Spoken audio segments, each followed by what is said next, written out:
דף סמכי עמוד א', page 65a, tractate פסחים. The Mishnah tells us יצאה כת ראשונה. It was a different shift, a different group of kohanim enter to do their I mean, it was a kohanim that get there, and then it was a group of people. Each group, as we mentioned yesterday, it was a group and group and group that brought their offering, and the kohanim was involved with picking up and doing all the ritual parts. So they said that it was the first group, the second group, the third group. But basically, if you figure it out, the third group is basically the last one, if you count that number. So Tanya hi nikret kat atzlanit. That group, they call them the lazy group. What is the lazy group? Imagine what? The last to show up. Last to show up. No offense to anyone, but it's like you have people that always late. Come to a minyan, they're always late. Oh, main. There are people like that, right? Late for anything. So yesterday we learned the Rambam. You remember the Rambam said that if we don't have 50, if we have 49, lechatchila we cannot make the Korban. So they said v'halo sagid elavachi. So remember that part of that is to have the third group. So otherwise, why we mention them in a negative connotation? My havelu lemeba. So they help to make a Korban Pesach kehilchato, to do the Korban Pesach properly. So what's the problem? So the Gemarrah said, "Afilu achei balu zavuz nafshayu." Why you? Why you need to be the one who's always late? Push yourself to be the first group.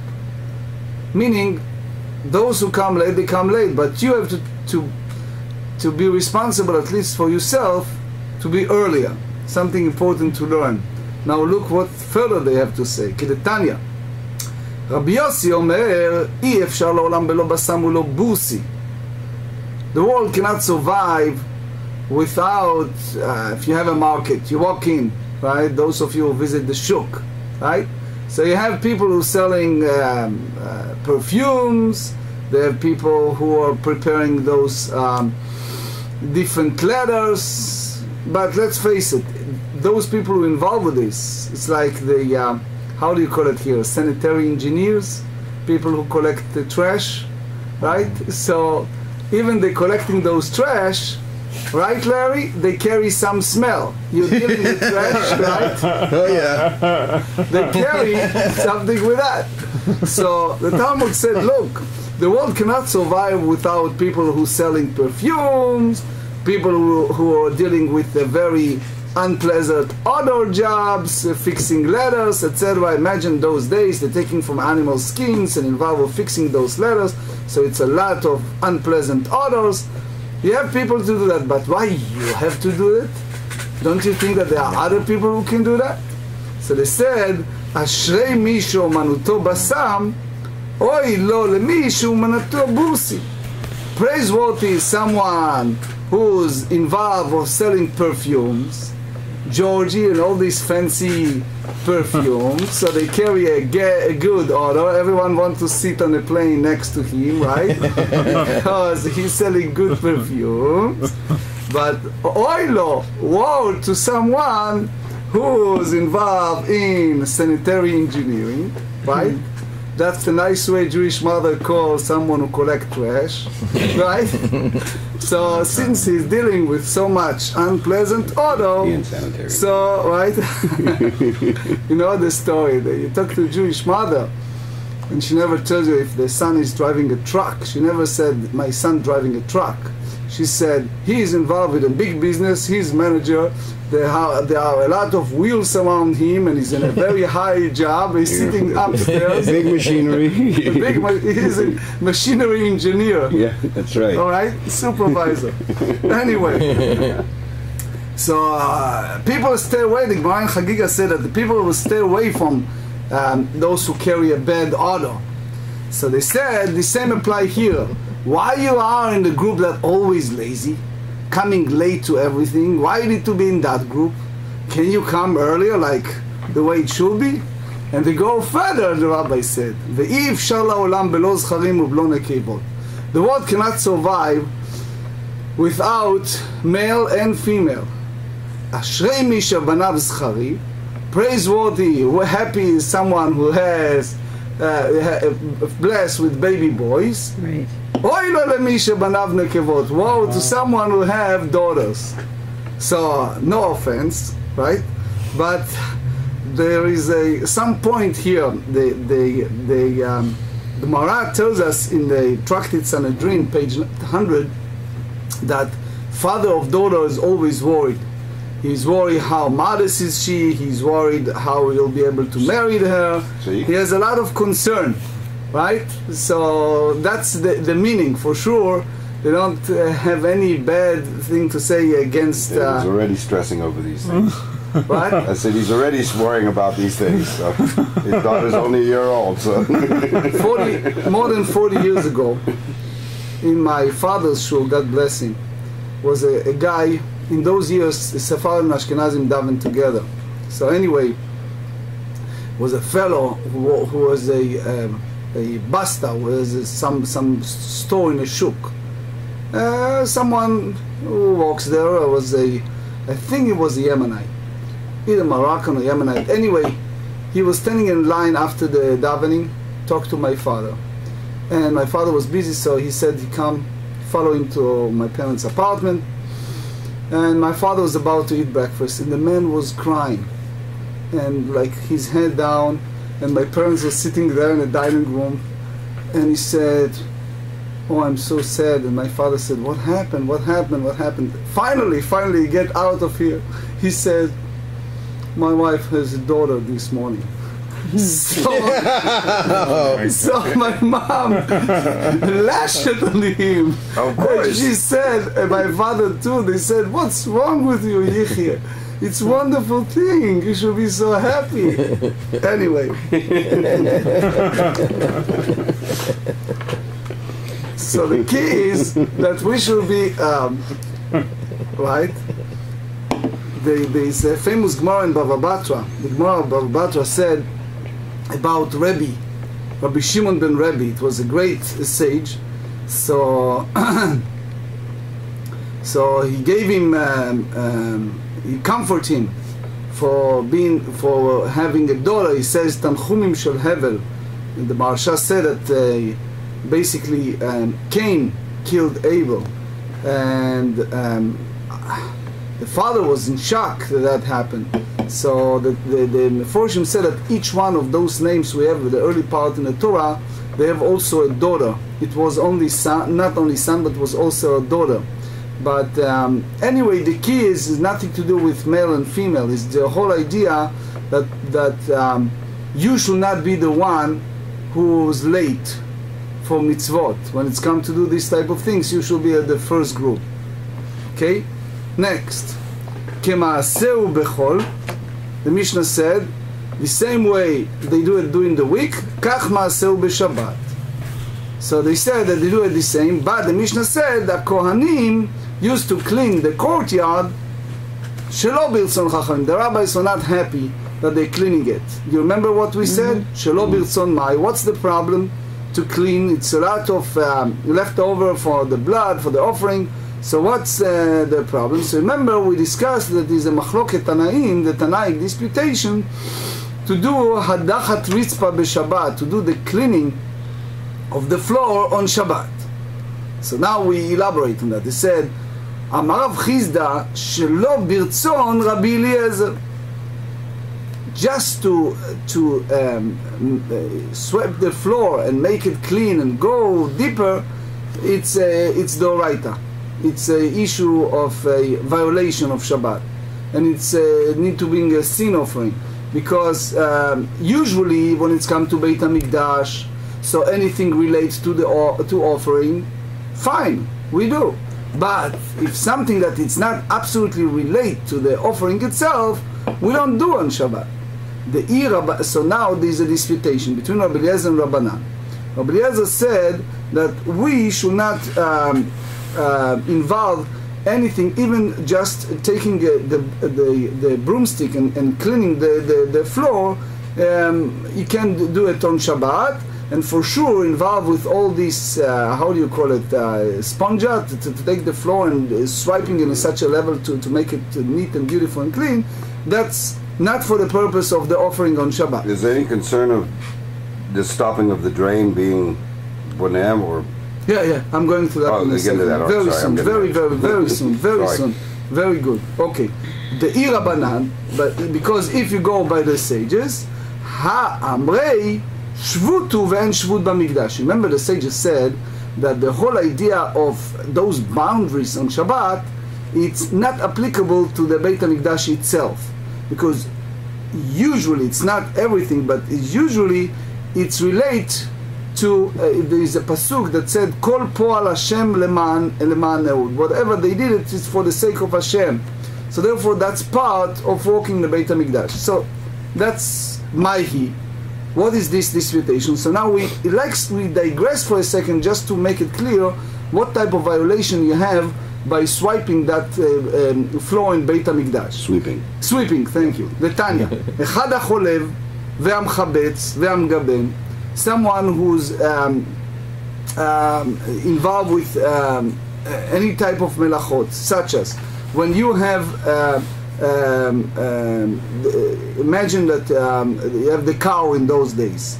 So you have a person who milks the animal, who set the milk to curdle, make cheese, hamegaben, gorgarot, which means he make it like in pieces. So it's liable if he make these activities in a level of what?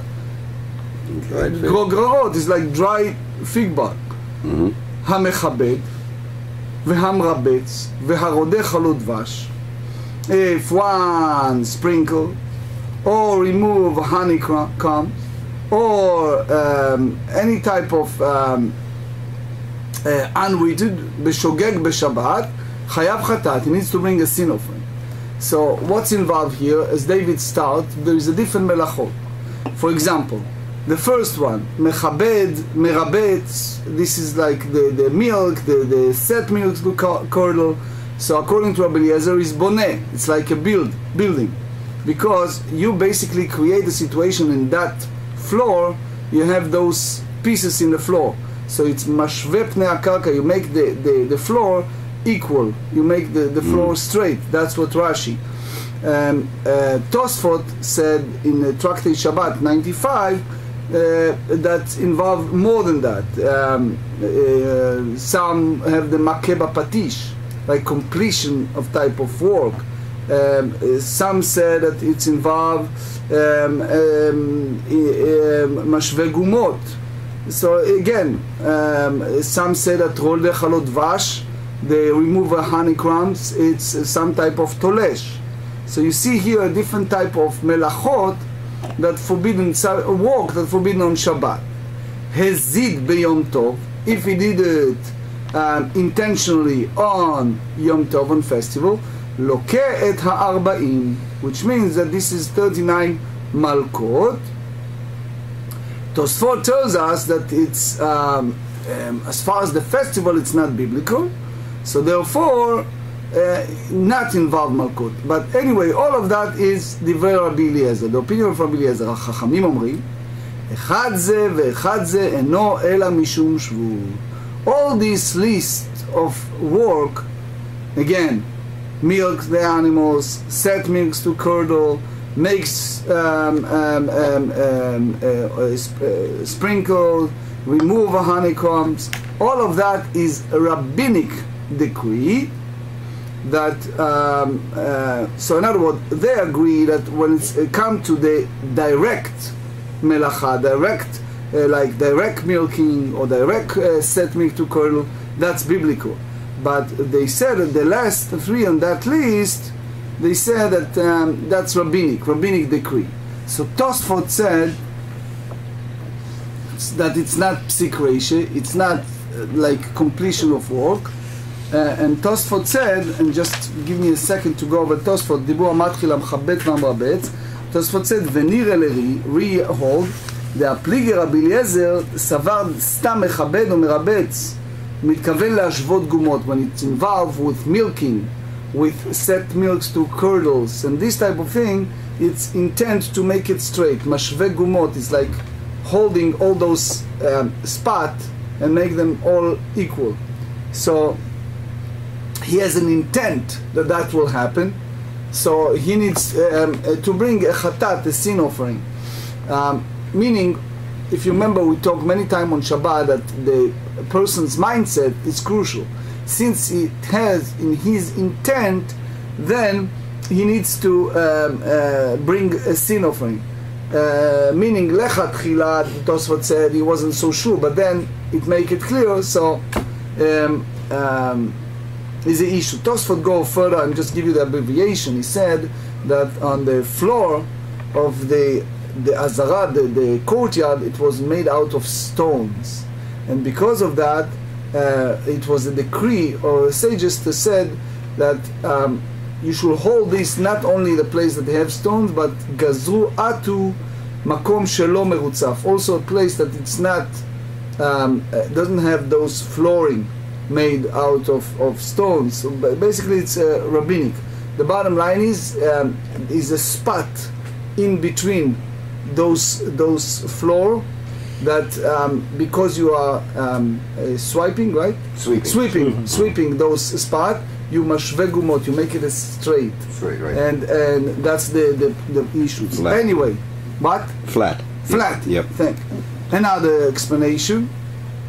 That's based on the Rambam. The following halacha. Ravashi אמר אפילו תימה שלא ברצון חכמים. If you tell me that it's not in the spirit of the sages that disagree with Rabbi Eliezer, that even they hold that it's not only rabbinic shvu de rabbanan, but it's issue to do it in the temple in Beit HaMikdash ורבי נתני, the Tanya.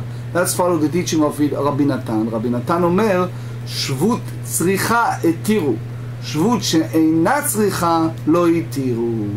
So the Rambam tells us that we have to differentiate between type of work that they are doing for the purpose of the offering in Beit HaMikdash and other things. Meaning, you need to take the animal, you need to do all the sacrificial offering. That for the purpose of Beit HaMikdash, do it.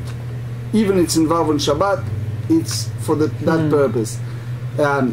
Sweeping the floor, right? Making it straight, making beautiful, it's nice, but it's not the tzorech avodat Beit HaMikdash. It's not for the purpose of the holy temple, meaning holy temple in a sense of Shabbat. So therefore, it's an issue. That's the Rambam Ilchot Korban Pesach, chapter 1. Then the Mishnah said, Rabbi Yehuda Omer, Kos haya memale. So Rabbi Yehuda said, what happened? They took this cup and he filled it up. So the Kohen took the cup and filled it with the blood. What he said, midama ta'arovet, was a mix of this blood that they have together, and he sprinkles zrako zrika achat. He sprinkled the Kohen on the altar, and the sages would not agree with that. Tanya, now we elaborate what's involved here. Rabbi Yehuda Omer, kos haya memale midam ha'arovot. So he took, what happened to the Kohen? He took a cup, he filled a cup for the mixed blood. Remember, that's all this blood coming out and was on the floor. שאם ישפך דמו של אחד מהם, since they do it so quickly, so if the blood of those Paschal lamb coming on the floor before the sprinkle on the altar, נמצא זה מכשירו. So the one who, the blood of one on the sacrifice was spilled, so this cup will render the sacrifice fee. So why? So they explain that because they are so impetuous, they are running so fast to do everything so quickly. So some of those blood of the offering come on the floor, and the owner will not fulfill the mitzvah of Pesach because they don't sprinkle that. That's part of the ritual. So therefore, Rabbi Yehuda was concerned, so he said that he filled up those cups and sprinkled it. אמרו לו, so the sages said to him, לרבי יהודה, ועלו לא נתקבל בכלי. So they said, look, this blood that poured from the animal onto the floor had not been received in a vessel. So it's unfit to sprinkle on the altar. So Tosfot said here, why is not an issue of bitul? So Tosfot said in the very last line, he said, "De'olin en mevatlim ze et ze afilu l'rabanan." Because what happened to that Kohen? He take this small tipa, small sprinkle of blood among many, and he sprinkled it on the altar. So therefore you may say that it's batel, that it's combined with all the others. Menayada, how the sages know that this blood was sprinkled before it was collected in that vessel. So El Achi Kambrele Shema lo nitkabel bikli, meaning maybe it happens that during the slaughter process from the throat of that animal is sprinkled directly on the floor. So therefore the Kohen take it and sprinkle on the altar will not help, which means Rashi said that it may be directly on the floor. Tosfot said, why do you care that it happened that way? If this blood is unfit, so even lechatchila you cannot sprinkle on the altar. So Amar lahem afani lo amarti ela b'nitkabel bekli. Rabbi Yehuda said, no, I'm speaking about situation that it was collected in that vessel. So therefore this blood is fitting to use as a sprinkling on the altar. Menayada, how do you know that this blood is collected in that vessel? He said, beautiful answer, he said, Kohanim zrizimhen. So what did he say? The Kohanim are very vigilant. So they were certainly careful to receive all the blood in a vessel. You see it many times. So the Kohanim, basically, there is a lot of things that we can learn from them. The good news is that they do everything quick, and they do everything in such a way that is very efficient and very vigilant. How long is the whole process? It's in a sense they try to do it that the third one will be in a time that they can take it and roast it and eat it. Well, they So said they have- also, didn't they say also earlier about repeating Hallel, is that they never happened to do had the to whole repeat it thing. more than So- to never finish the third time, so of Right. repeating Hallel. Oh. So Right. So Tosfot explained But that's not being said when this is done, is it? yeah, that was that At the because same yeah. the They would Kohanim recite are so- Hallel. The people would recite Hallel while the Kohanim would Yes, that would was go the through third that time. Yes, process yes, of yes, doing yes, it, yes. and it never took. Not They the would people, keep it's a repeating it machloket. until they finished it, and they It's never a- had to go more wait, than three, right? It's a machloket. We explained yesterday. But, There are some said that it's a people, some said it was Levim. Oh, okay, Right. that They recited the yes. Hallel, But yeah. anyway, because the Kohanim are so vigilant and they do it so quickly, so Rabbi Yehuda said, I'm sure that collected Tosfot explaining inside the vessel very quick before the time. So the Gemarrah said, "Is rizina may mishtapech?" If you tell me that the Kohanim are so quick and they do everything so vigilant and so why the blood spill? So they said, "Agav zrizutayu de'avdei mishtapech." So owing to the speed which they are walk, the blood spilled. So therefore it's necessary to fill up the cup with a mixture of the blood found on the floor and sprinkle upon the altar. So why is that? Because they're doing it so quickly. So if you know any Kohen that daven fast, make sure that they do it slowly. Right? Because davening is like I a was substitute waiting- I of the was waiting- korbanot, the blood. I right? was waiting for So that. they are Yeah, very And he's very vigilant. he's diligent about it, though. What? He's very diligent about it at davening, so it's Yes. good. So the Gemarrah have a lot of things we need to learn from. That's right. Don't spill the dam. So they said, "V'alo dam התמצית מעורב בו."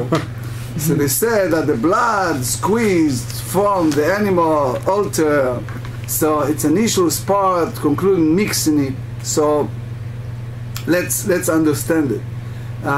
There is a concept Tosfot explained that you combined the blood here. There is a concept that's called bitul.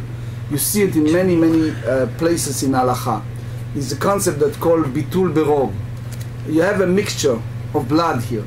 So the question is, when you're mixing different blood, how you treat it. There's some, let's say for example, blood that is unfit, together with the blood of feet, of something that fits. How you treat it. So here they ask why, since the blood is combining, there is a concept in halacha that's called dam hanefesh, the blood that comes from, for example, from animal that's not totally Not pure. complete the process of slaughter. So it's like, in a literal sense, it's a blood of a living creature. So there is an issue. Sometimes we say that it's batel berov, that it's combined with other blood, and therefore it's like, in our simple language, is swallow, and it's like abrogated. It's annulled. It's no longer independent, quote unquote, blood. So Rabbi Yehuda explained, "Amar dam hatamtzit dam me'alyahu." So Rabbi Yehuda explained that when it's come to this blood, it's the blood that squeezed from an animal after initial spart conclude it's a proper blood in every way. The Tanya, dam hatamtzit, regardless if it's the animal that was consecrated or animal that not chulin, be'azhara. So you don't have karet, and that is just, in a sense, or a warning. So it's like Rashi explained that even it's not correct, it's still warning. Rabbi Yehuda Omer behi karet. Rabbi Yehuda said no, it's the same as the consumed blood squeezed from an animal after the initial spart concluded that it's really part of the karet, because it's like a regular blood. So Rabbi Yehuda hold that dam hatamtzit, it's still considering blood. So the big question is, so why it's an issue? It's dam kasher. Amar Rabbi Elazar modeh Rabbi Yehuda לעניין כפרה שאינו מכפר. Elazar said that Rabbi Yehuda agreed that blood, squeezed blood, that it's not carrying atonement, because the Torah said, שנאמר in ויקרא, in Leviticus 17, כי הדם hu banefesh yekachaper, for its blood that make atonements by reason of life. So it means that he disagreed with Tanakama in regard to the prohibition of eating achil adam, any type of indirect eating blood, but in regard to a sprinkle kodashim, it's not an issue. But what he derived from that? Amud Bet 65b, dam שהנפש יוצאה בו מכפר. Here he differentiates based on the Gemarrah in Étude 22 between a blood that coming out, I know that people are sensitive, but think about the process of slaughtering. Process of slaughtering, so there is a 5 different category that come out of the slaughtering, which is the Gemarrah in Étude 22. While they slaughtering the animal, the shechting the animals, it's come out in Judaism by the throat. So that blood, it's sprung out of the throat of animal. That blood, it's called dam hanefesh, is the blood of the soul, yeah. in that sense, because that's the It's a lifeblood. Kind of. lifeblood. Yeah. Thank you. It's a part of the process. That we call as a blood of atonement. Dam she'en adam she'en hanefesh yotz'a bo. However, blood, which is the life, does not leave the animal, meaning blood that drain out after the initial spart, eino mechaper, it's not atoned. So it means that dam תמצית מבטל דם כשר, which means this blood, later blood, it's basically abrogated, annul the blood that come originally. So, אלא רבי יהודה לטעמי דם, רבי יהודה said in זבחים 78, אין דם מבטל דם. There is a concept that's called min bemino. Min bemino meaning you have a mixture of blood that come from different source and different part of the procedure. Do you saying that that mixture one swallow the others and it's over, or you say that one cannot annul the others and we treated that as two separate entities? So Rabbi Yehuda hold that when you have the blood of the tamtzit that's squeezed later, it's not basic annul, they abrogated the other blood. According to the sages, no. They said min memino mevatel, one blood combined with the others, one annul the others. So according to the sages, you don't take from that cup and sprinkle because it's damatamtzit, one combined the others. According to Rabbi Yehuda, yes, Tanya, Amar lehem Rabbi Yehuda lechachamim. So Rabbi Yehuda said to the sages, Led divreichem, according to the way you are thinking, lama pokikim et ha'azara? Come on. Why are you saying that in the eve of Passover, at that time, what they do, they open that pipe, that whatever, sewer line or whatever it's... drain, yeah. Or drain, thank you, Yeah. on the floor, that all those bloods coming out, they open it, and it's coming out to those Kidron River. You can, according to my view, let that stay.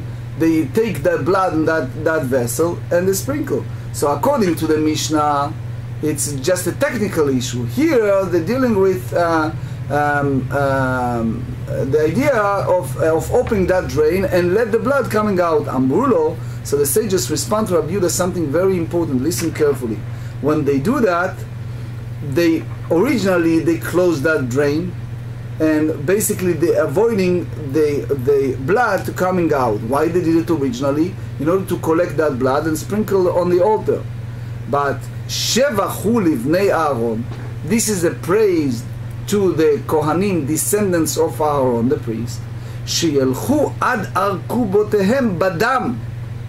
Guess what they are doing? They are so devoted. It's not only they are vigilant, they're also so devoted. They go and they basically walk up to their ankle, which means that they have such a love of the service in Beit HaMikdash that they are so devoted, they want everything to look neat and nice and clean. So they're doing all these things. People do not understand that in Judaism, all this honor is not just honor, it's also responsibility. Mm-hmm. What does that mean, responsibility? You want to be a Kohen, right? You want to be a Kohen. Kohen is not only honor. Kohen is also responsibility. So what happened with them, they are so caring people, they want to make sure that the Beit HaMikdash looks neat and nice and clean. So they sit on the knees and the ankle and the floor, and they cleaning everything. And the Chazon Yechezkel, the great Rabbi Levinstein, explained in Tosefta, he said that they are so righteous, devoted people. They want to show everyone how much they love Hashem and how much they love to serve Hashem properly.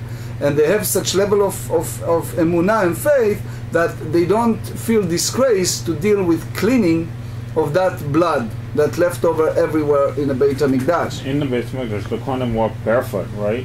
When yes, but that's another phase, the idea of involved with cleaning. People interpreted Kohanim as only the honorees, they get the first aliyah, they get the korbanah. They don't understand that it's involved a lot of service, that part of that service is total not pleasant service. But they do it because of love of Hashem and love of serving Hashem properly. Next. So the Gemara asks, V'hakachayitz, that's exactly what David asked. The question is, since they're walking there barefoot, right? So what happened? The Gemara said in Zvachim, page 16, The Gemarrah said that if there is a chatzitza means some type of separation between the Kohen's feet and the floor, is an issue. Because doing the avoda, doing the service, if he stand on the top of a vessel, or he stand on the top of his fellow feet, let's say it's too cold, so he stand on the fellow feet to warm up, or whatever it is, and while he's doing his service, that work is invalid. So now the question is how the Kohanim can sprinkle the blood and do all this type of work while they're walking on that blood on the floor. So they said, these basically questions is according to Chachamim that said that shouldn't do it. So they said, Lachu ve'eno chotzetz. They said that blood is wet. So it's not considering a chatzitza, a separation, kedetanya. In regard, now we're digressing again, we're talking about ducking the body in the water, in a mikveh. So they said when someone who's impure, ritually impure, duck himself in the mikveh in order to purify, so he have to have his entire body attached to the water without any separation. In our simple language, he cannot carry a watch, or he cannot carry a ring, right? He has to have a direct connection between his naked body and the water. So they said, Hadam ve'hadyo ve'achalav ve'advash. So if there's anything like blood, ink, milk, honey, whatever it is, that if it's yeveshim, if it's dry, chotzetzim. So it's chatzitza, it's separation, and ducking in a mikveh for ritually impurity, it's a issue. Lachin, but if it's wet, ein chotzetzim. So it's fine, which means if it's wet, it's not an issue. So the Gemarrah said, it's a famous Gemarrah in Yevamot, that said that it's only issue if it's a kol haregel, velo rubo, not the entire feet. So they say va'aka mitvasfei manayu, because all the garments the Kohanim carries became dirty. They involved with all of that, especially if the Kohanim bend their knees and involved with all this process. Says Hayub gadav metushtashim ve'avad avodato psula. We have the decorum of service.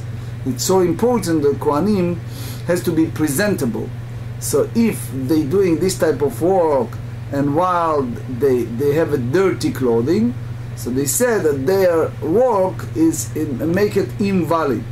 So how they'll be able to do it while they're standing and is a blood going around the floor? So they said,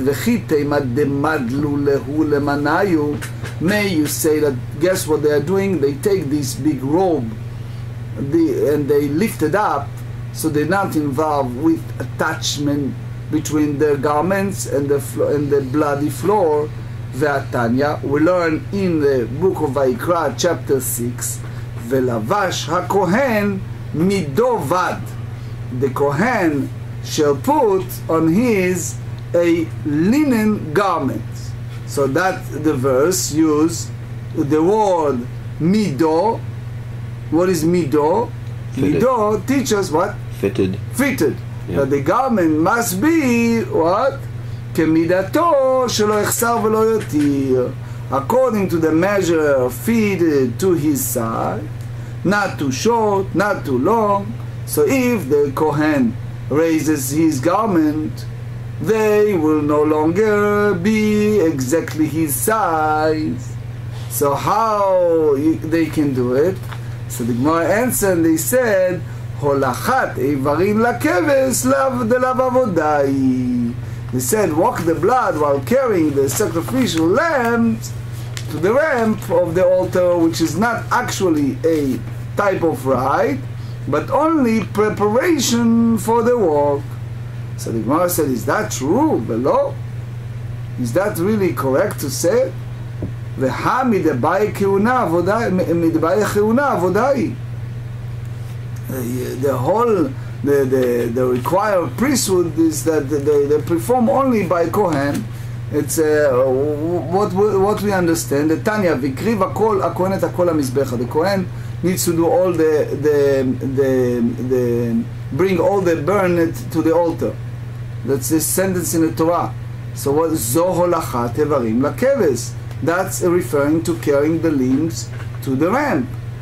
So it has to be specifically by the Kohen. אלא בהולכת עצים למערכה דלאו עבודה היא. You have to say that this applied to the Kohanim who walk in the blood while carrying wood to the wood pile on the altar, which is not considering a rite, not considering a avodah. So they lift up the garment in order to avoid the garment to be dirt from the blood. So the Gemara asks, "B'olachat eivarim lakeves v'olachat dam mi ha'eche azli?" If you tell me that the floor of the Beit HaMikdash was full of blood, how did they walk without lifting up their garments while carrying the limbs to the ramp, while carrying the blood to the altar? What about all the avodos hakorban, the walk involved with the offering? So they said, "Dimisage a'itz tabe." They will walk on platforms raised above the floor, so they avoid soiling their clothes, which means that it's like, in a way, it's part of the floor, and that's a normal priestly garment. And let's talk again about the wood part of the service. Now the Mishnah said, that's the last part of the parak. They said, כיצד תולין ומפשיטים, קראו והוציא תמורה ונתנה במגיס והקטירן על גבי המזבח. The Mishnah said how one suspend and flay the paschal lamb, that they after they flaying he will tear it open and remove its sacrificial parts and then place them in the large basin in order to burn them. So they said atu gufea v'maktar lehu. So it means that he himself does it. The Israel, which is a foreign, he cannot do it. This has to be solely by the Kohen. Eima, you have to say lehaktiran al gabe hamizbeach. Not he himself does that. Not the Israelite does it himself, but he bring it to the Kohen. The Kohen should do the haktara. The Kohen should burn them on the altar. Last part, yatztakot rishona. So they said the first group exited the Beit HaMikdash courtyard with the paschal lambs, and they roasted it tana. So they said when they go to their homes, so they said kol echad ve'echad noten pischo be'oro mafshil la'achorav. Each and every one will place his paschal lamb in his hide and cast it over his shoulder and behind him and carry it home that way. If you know Egyptian Jews, when they do the reading the Agada and Passover night, you know they have the minag that they yeah, right on their shoulder, right on the shoulder. Anyway, Amar Rav Eilish said, Tayaut, this very much manner of Arab merchants, which means that the Arab merchants they carry that way their merchandise, which means that it shows that the chibuv mitzvah, that they like to do it in such a way, so they do it in honor of God. So if you go to many of the Arab market, you see to these very days people carry at the top of the heads something, but the Tzlach said that it's a famous machloket, it's disputation in Tractate Shabbat. So there's an opinion that they take up to the chazeh, up to the chest of the animals, and why? Because the issue, if you do it also in Shabbat, it's isu melacha doraita. It's one of these biblical issues that they don't do the entire part; they do it just on the chest part. So they said, we explained it earlier. Kol po'al Hashem lema'anehu. Whatever they do it for the letzorech hakorban, for the purpose of the offering. So they took everything, and Rav Eilish come and wants to imply that they do it in such a manner, the same as the Arab merchant, to show that it's part of the service. It's not something else. It's part of serving God properly. But for sure there are other interpretations like Yavetz, like Dvar Shmuel, and others have different interpretation. Adran olach tamid nishchat. Few important Hilchot Shabbat. This is a quotation from the Rambam, Sefer Zmanim Hilchot Shabbat, chapter 8. Hacholev hamchabetz hamgaben. It is prohibited by Torah law to milk an animal on Shabbat, as milking is a subcategory of the primary category of threshing. Prohibited also by Torah law to set milk to curdle and turn into cheese on Shabbat, as curdling milk is a subcategory of the primary category of selecting. It is prohibited by Torah law to make cheese on Shabbat, as making cheese is a subcategory of primary category of building. So therefore it is prohibited to sweep a dirt floor on Shabbat, lest one fill in holes in the ground. However, one may sweep a tiled floor, and in addition, rinsing a floor is prohibited on a festival, Yom Tov, and certainly on Shabbat. One who does either violate a rabbinic decree, that's the opinion of the sages, and again, this is Rambam, Hilchot Shabbat. You see it on chapters 7, 8, and 21. Now, we talk also in the level of the chatzitza. Chatzitza, it's like interpositions. Blood, ink, milk, and honey. Do not interpose with respect to a mikveh tahara, ritual immersion, and other matters when they are moist. However, they are interposed when they are dry, because it's basically considering a chatzitza. Shulchan Aruch Yorelia 198. We speak about the priestly garments. So they said priestly garment must be new and beautiful, because again, that's part of the decorum and they represent us, like the clothes of a high-ranking officers. If they are soiled or ill-fitting, the temple rite performed while wearing them is invalid. And again, that's Rambam, Sefer Avodah, Ilchot Klei HaMukdashim, chapter 8. Do they wash the garments? Like, how do they wash? They put it in the washing machine, or do they go to the dry cleaner? In those days, they have a better way to do it. But basically, the key idea, it has to be a way that they represent all this very respected work, and they have to be always in a state of beauty.